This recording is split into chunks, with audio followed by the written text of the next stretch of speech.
Afternoon. Welcome to the Ayush Valley Foundation's second national webinar. We have with us a large number of wonderful minds from different parts of India. Before I set off, I want to set a few thanks to our team. First of all, Dr. P.V. Majid from Kollam in Kerala, who has been instrumental in bringing all of us together at this event. Dr. Majid is known to many of us in the state of Kerala, and he runs several institutions, most of all a pharmacy, a very old pharmacy college in Kollam in Kerala. Dr. Majid trained in modern medicine, but over the past many years, he's been fascinated by India's traditional systems of medicine. And we are grateful for Dr. Majid and his many organizations who are holding us all together and to grow the Ayush Valley Foundation. Now, the Ayush Valley Foundation is a registered organization in the town of Shornur in Kerala on the banks of the river, Bharadapura River. The whole idea of setting up the Ayush Valley Foundation was to bring to the world a new way of thinking about health and something that is different from what we have today in the form of healthcare, which is mostly disease care. And when we look at the state of Kerala, we see the wealth of ancient families, old families, 17, 18 generations in the space of Ayurveda and healthcare. And it provides us the energy and the strength to think of Kerala itself as a way of living and livelihood in terms of a new way to look at health. We are very, very fortunate to have today with us three extremely qualified panelists with a lot of experience and a lot of talent in Ayurveda and related areas. And even more importantly, I'm very delighted to be supported here by Dr. Harikumar, my co-host for this event. With a few words, I wish to introduce Hari. Hari is Ayurveda graduate. He studied Ayurveda at the Government Ayurveda College in Trivandrum. And following his studies, he has done several things. Most of all, what he does now, he's the coordinator of the NSS Ayurveda hospitals in Kerala.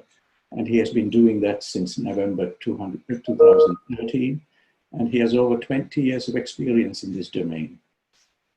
Besides doing managing hospitals, the large network hospitals, Hari is also doing his PhD right now at the Athena Institute for Innovation and Communications in Health and Life at the Free University in Amsterdam in the Netherlands.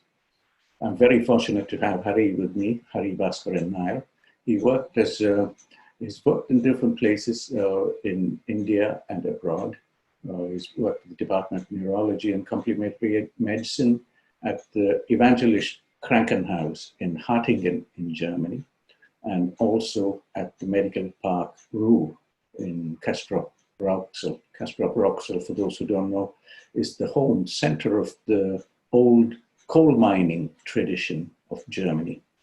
And he also has large experience in teaching in different Ayurvedic institutions in Kerala and around the world. Now, Hari is going to guide us through the event today, and he's going to moderate the event. But before I pass the controls over to Hari, I just want to share a few words about the Ayush Valley Foundation and also the need for why we need to have this kind of a structure where we bring together the best of skills from and knowledge from around the world. And to do this, and in the context of our day's seminar, I just share a few details about where we are in the world at COVID times, the post-COVID times, and where we should be going together as a team, because the space that we are trying to occupy and space that we are trying to present ourselves is very, very large and a very complicated space. The one point I want to highlight here is that the World Health Organization last week announced a phase 3 clinical trials for Africa for herbal medicines for COVID-19. Now, the WHO says if a traditional medicine product is found to be safe, efficacious, and quality assured, WHO will recommend for a fast-track, large-scale local manufacturing. Are we all aware of this possibility? And if we are, then are we in a position to start to make noises, at least in that space, to tell people that we have these things and this is what can be done? Now, all of the speakers today, all of the panelists today have a lot of experience. They have clinical trials going in the space or in related spaces for this and future infectious diseases. Before I leave, I just want to share one other challenge that we have ahead of us. And this challenge in terms of businesses is a very simple challenge, and it's to do with appreciating the scale at which we need to operate and the scale at which things are already happening in the world. And to do this, I take a step back just to show you where the world is in terms of healthcare. Everybody appreciates that healthcare is essential. However, healthcare expenses are increasing globally. The complexity of the problem is huge. And there is a paradox here, which is if we have such perfect medicines in healthcare, how come the problems are increasing? And this is a very difficult one to address. And there is a problem, clearly.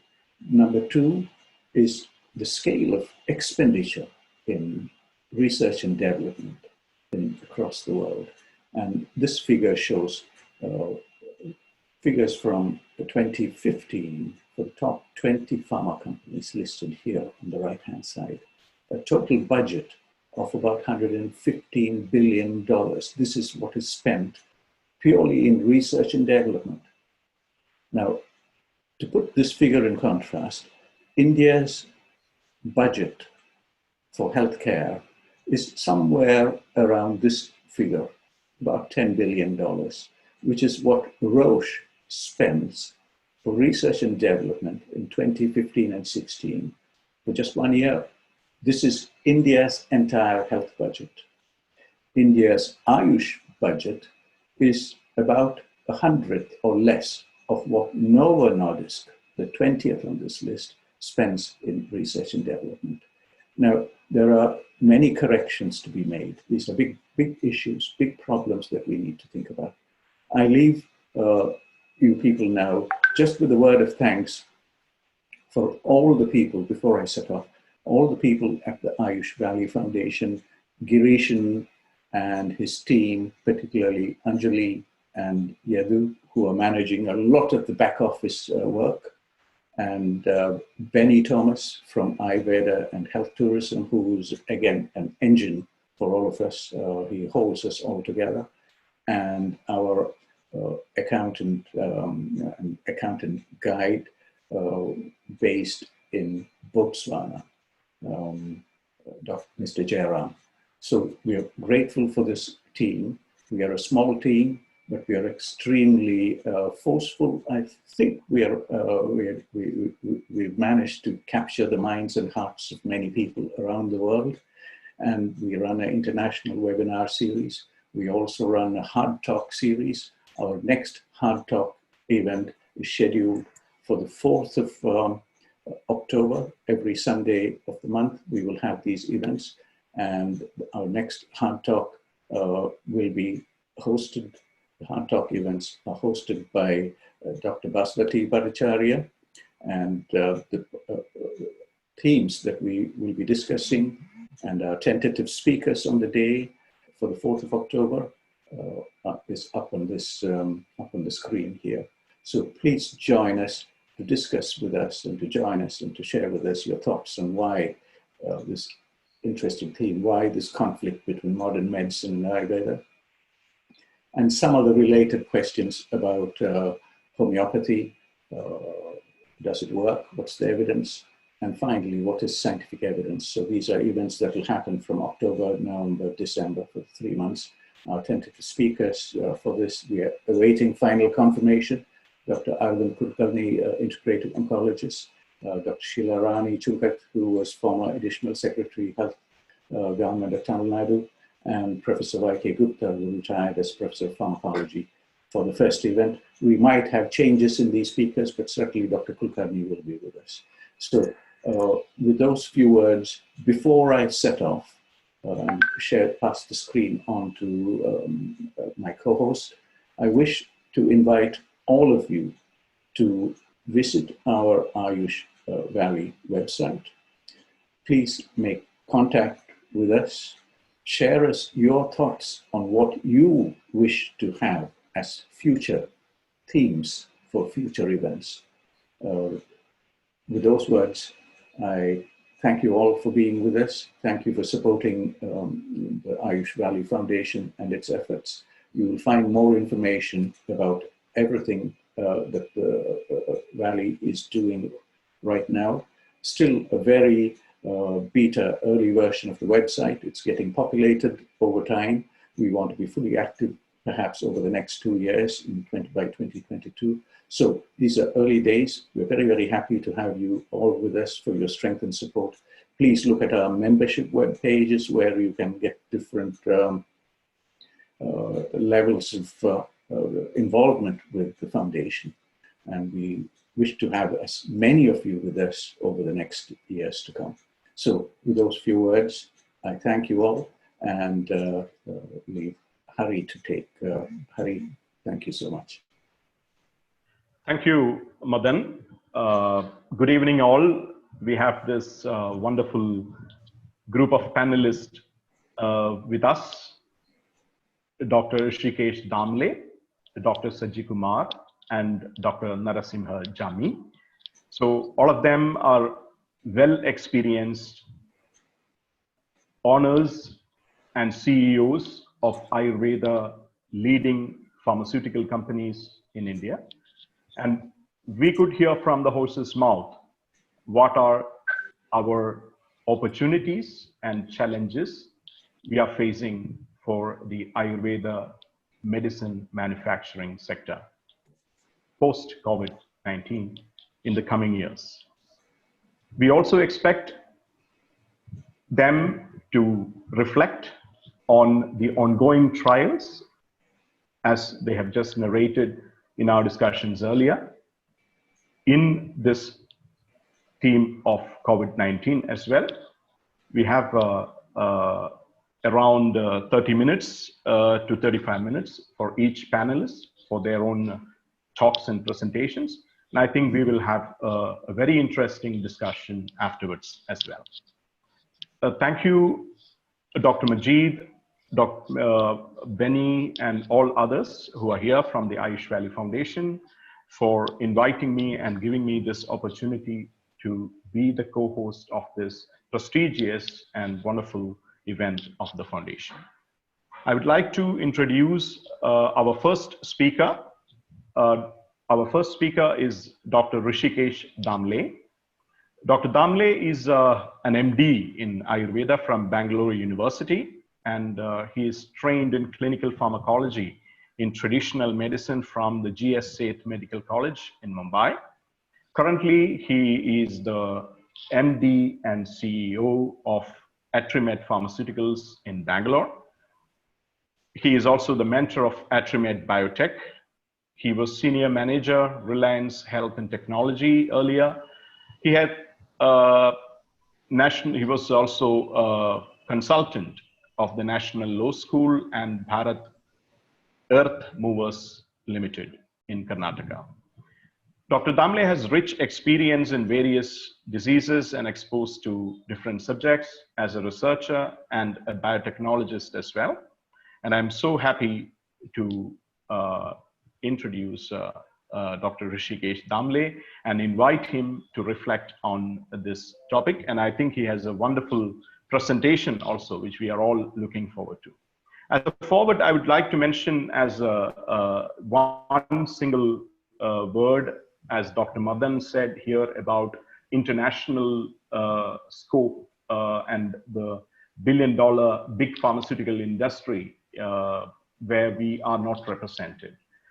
The point which I would like to mention is the story of artemisinin and this success of artemisinin as an anti-malarial, which was actually researched by the Chinese Defense Laboratory and later on passed on to the Novartis Pharma, who are producing artemisinin, and it has been enlisted as one of the major anti-malarial products. So the Chinese traditional medicine scientist and doctor was awarded a Nobel for medicine in one of these past years for this finding.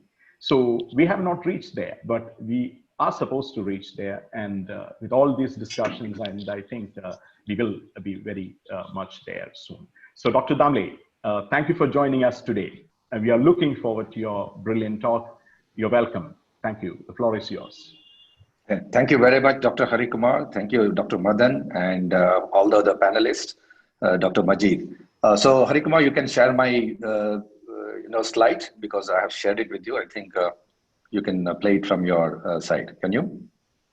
I think Yadu will do that. Yadu, okay. Please help us to share the slides of Dr. Damle. Sir, you have the permission to share the slide. Okay.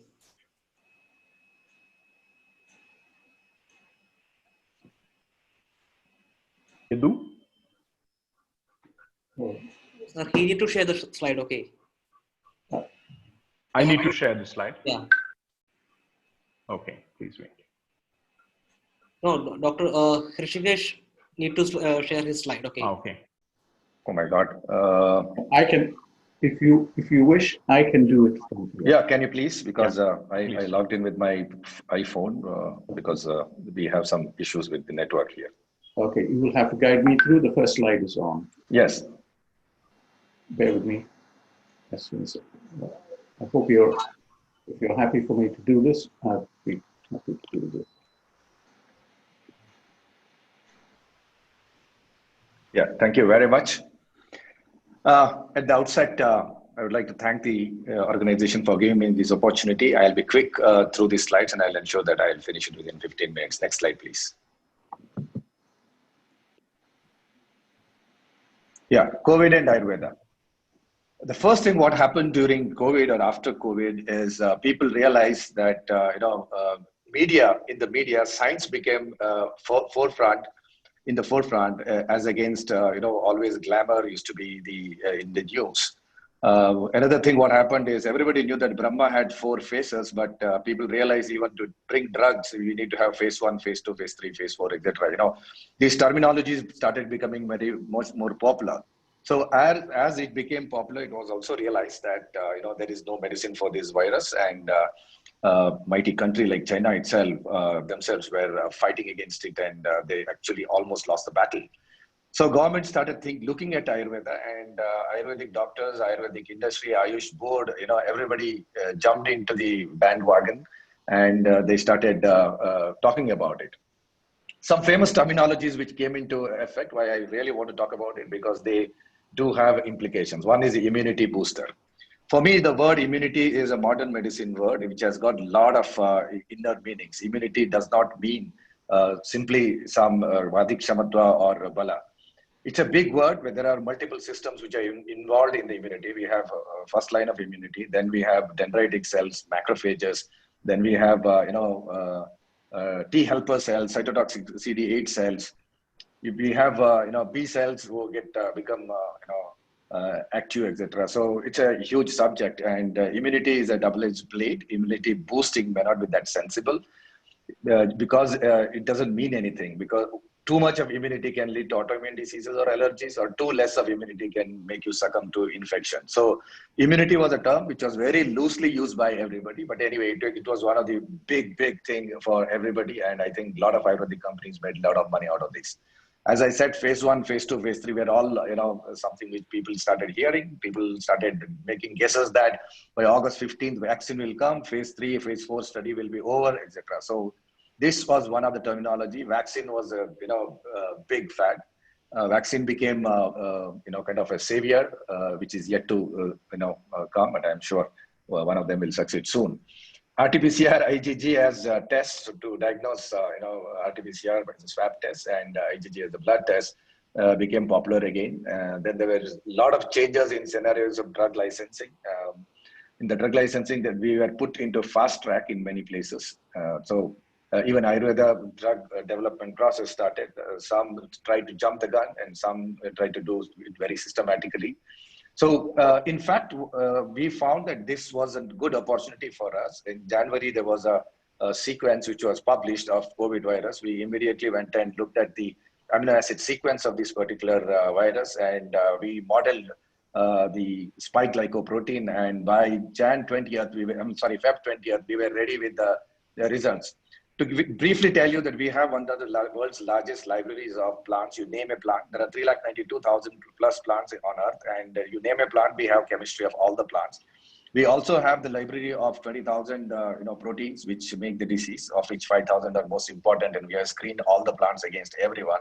So it wasn't very difficult for us to do the screening. We basically looked at 6 targets of this virus, and we screened all our Ayurvedic plants against them and shortlisted 20 of them, and realized that there were some of them who had 3 or 4 molecules for different targets. And so later meanwhile, we had also done repurposing work. If you go to our website, you can see that we have published data on 3,000 various allopathic molecules and their activity on these 6 particular targets.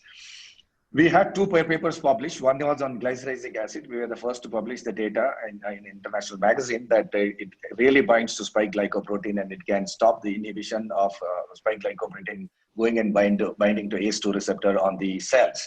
We also had another paper which was against ivermectin and one against remdesivir, claiming that at least in silico we can see it better than the existing drugs.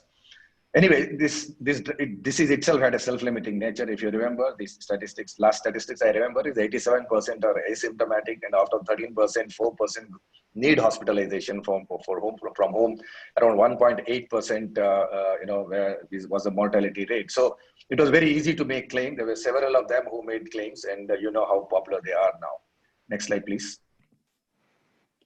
So, but today we are talking about manufacturing challenges. The first challenge we had was manpower. I remember the days when I used to go to the manufacturing office or manufacturing site, and I used to feel pity about our pharmacy, boys who had to go to work, and in spite of COVID being around. See, retrospectively thinking, today we know that the virus is not that deadly, and we can manage that. But then by then we were really not aware what happens, and the last thing I wanted was one of our boys, succumbing to this disease. Unfortunately, none have got infected, and off late, or 2 or 3 who got infected got better within 5 days. So manpower was the biggest issue. Then the second issue was movement of manpower. We had to go to factories, and there was very little, leeway for people to move around. Second was raw material prices. So to tell you, one of the biggest product for us by then was hand sanitizer. A hand sanitizer requires a thickener called carbopol. Carbopol was available for around 800 rupees earlier. We used to buy it from China.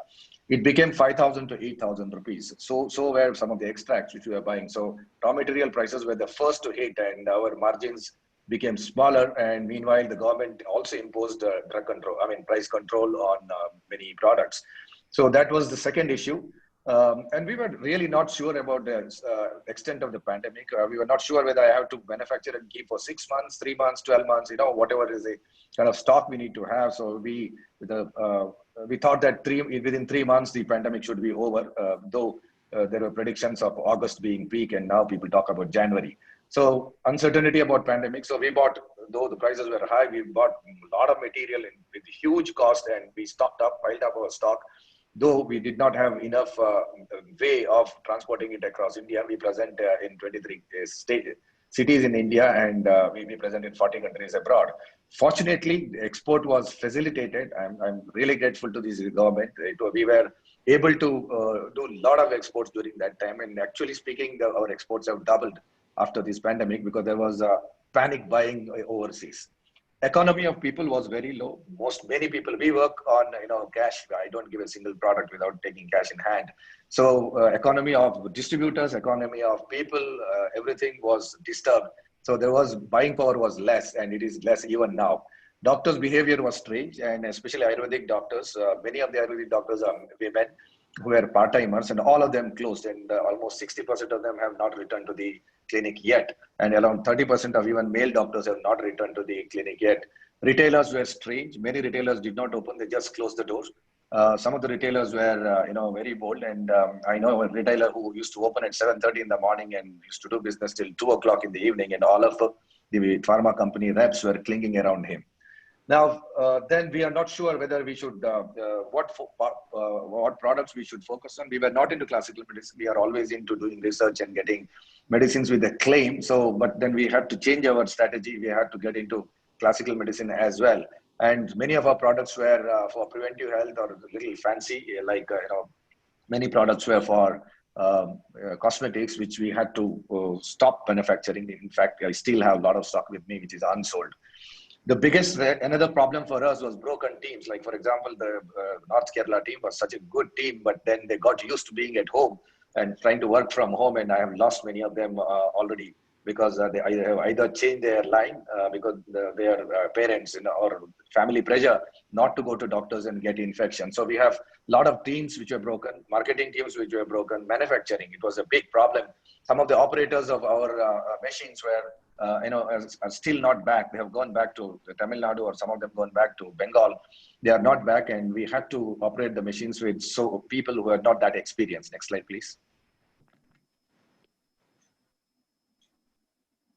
So one of the biggest advantages we had was disrupted manufacturing supply chain, especially for big pharma companies on the sanitizer base. So we took 10 licenses across the different states, and we could locally distribute, because alcohol supply and alcohol distribution is not easy. It requires special caution, and so that was a big opportunity for us. Then there was a universal ignorance of disease, and anybody could make any claim, and hence a lot of people made a lot of money during that time. There was an increased faith in Ayurveda. Everybody thought that if since Ayurveda is very well known for its ability to, products like Chawanaprash, Ashwagandha, Guduchi had that tag of immunity booster, though I don't understand what exactly that means. So there was increased faith, and I think Ayurvedic industry was the one which was the fastest growth. I know of one company from Mumbai which did 26 months sale in 3 months, that quarter of May, June, July. So there was increased faith on Ayurveda. Many people thought that we should go back to the nature, and we should keep ourselves away from chemical, products, and that help in Ayurvedic true. We had to look at new product lines, especially antivirals, and we did a lot of research during that time. Telemedicine became popular because we survived only because of the telemedicine. We had made a group of doctors who were our prescribers. We facilitated them to do telemedicine and get the products prescribed in line. They prescribed others products too. So plus we started online medicine supply, and we started door-to-door delivery during that time. So that was and this is an opportunity which is going to continue. I'm sure that telemedicine and online purchases are going to become more popular, and we will be far ahead of others. Exports were really soaring. We survived only because of the exports. There were panic buying across the globe. I think we have sold something, what we sold in last calendar year. In March, we couldn't sell anything because March 26th, 3rd or 4th, there was lockdown, and after that, everything was disrupted. But then in past 6 months, what we have sold is almost double of what we had sold in earlier years. So exports really went high. This is an opportunity for us. Next slide, please. So what are the future possibilities? Like there was a dogma which was broken. I'll tell you, somebody called me during early days and told me that she needs a help from me for presenting her product to the government. So I knew that they were very, there are a group of people who are dogmatic and hardcore classical. I asked, do you believe in virus? He said, no, I don't believe in virus. So if you don't believe in virus, then what are you are going to treat? So such dogmas were broken later on. Now people have started believing in viruses. I think people have started believing in immunity and started believing in many of modern terms. I think people have started thinking that it's very important for Ayurvedic doctors to work along with allopathic scientists or allopathic doctors. So new technologies of drug development are the future possibilities. As I told you that we have a computation biology and computation chemistry lab, which is working 24 hours. Instead of, we bought two more huge machines, and we have now 3 biosuits which are running continuously to do computer-aided drug design and AI-based drug design. Because if you find some drug is good for some plant is good for some a target of a virus, but then if the plant is toxic, we cannot give it. Then we have to build an AI to go to other plants and look for a similar molecule and throw it out to us. And if we find that that is safe, then we can try on that. So we had transdisciplinary agreements. You'll be surprised to know that we had agreements with 6 different organizations, including IITs, Regional Center for Biotechnology, RGCB at Trivandrum. We had the Veterinary College at Wayanad. We had different people, because we had the basic work with us. We are basically medicinal chemistry and computation biology people. So we had a lot of molecules with us. So there were new research funds. We have been awarded 1 fund, and we are in the pipeline to get the second one. We had to create new facilities, new projects. There was a lot of scientific studies on plant molecules based on the chemistry of the plant.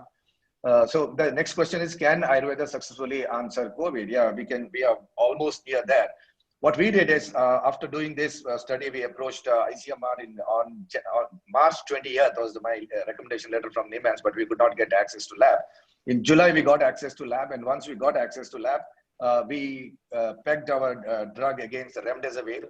Our drug was better than remdesivir in cell survival as well as in vitro killing of the virus. What we did is we harvested kidney cells, we infected it with the virus, then we put our medicine into it and showed that our medicine is better than remdesivir. Then we proved that that drug is in acute toxicity studies, even at 2000 mg per kg body weight, it doesn't kill the rats. We finished a phase 1 trial. Meanwhile, we also did the kinetic studies and proved that this particular plant has got 3 molecules, and all the 3 molecules are present in the blood. And then we did IC50 value, that is a dose response curve. Even in dose response curve, our drug beat remdesivir, and we could find that these 3 molecules were had IC50 values which are favorable as far as the toxicity is concerned and as well as far as the efficacy is concerned. So now we are at phase 2 level, and I'm not supposed to disclose anything about it right now. So in future, I'm sure there'll be a lot of possibilities of drug discoveries. As Dr. Madan was telling, there was a drug interleukin-6 inhibitor. We have been working on interleukin-6 since very long. So what can be done now? Virucidal activity. You know that many of these virus targets are across multiple viruses. RDRP inhibitor is there, can be used even in dengue with a slight modification. So virucidal drugs are going to come for hepatitis, it will come for chikungunya and many other. Meanwhile, we were a specialist in cytokine disorder. So IL-17 inhibitor for psoriasis, IL-17 inhibitor is already in the market. Now IL-6 inhibitor is also something which we are looking at. We are also doing something called IFITM, that is interferon related transmembrane proteins. These transmembrane proteins stop viruses from entering the cell, and we are trying to see whether we can enhance it, for which we have got funding from the government. So these are the plant molecules which can lead to stoppage of virus. Meanwhile, we have also worked on interferon type 1, that is interferon alpha and beta, and also interferon gamma, whether we can increase that. And we had done this work earlier itself, and so it was easy for us to continue the same and see whether we could kill the virus. Next slide, and the last slide, please. So what is going to be future practices? I'm sure we are also developing immunity diagnostic kits. People talk about immunity, but nobody knows how to measure immunity. There isn't a kit to measure immunity, but we are developing a kit for the sake of doing clinical trials. But then we will be probably releasing these kits to the market as well. I'm sure Ayurveda doctors' understanding of medicinal chemistry, molecular biology, and immunology has gone up. We ourselves have started a course for Ayurvedic doctors, and I'm happy to say that there are more than 300 students who have registered with us.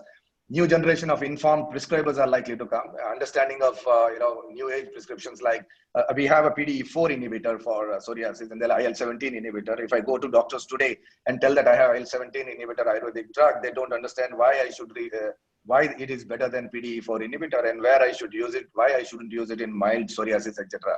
Hopefully, future more informed Ayurvedic doctors will come who will be able to prescribe such drugs. There will be antiviral drugs for sure. Then, of course, microbiome, whether microbiome plays a big role in even immunity and virus is an area where we have written a project. We have not yet started.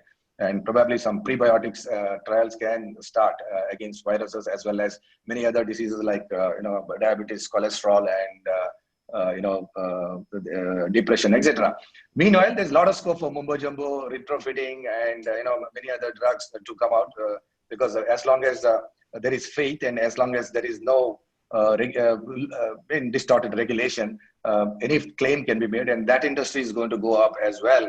And we may as well play the card, but then that's for a separate session.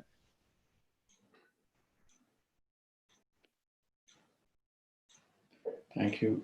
Thank you, Dr. Hrishikesh Damle.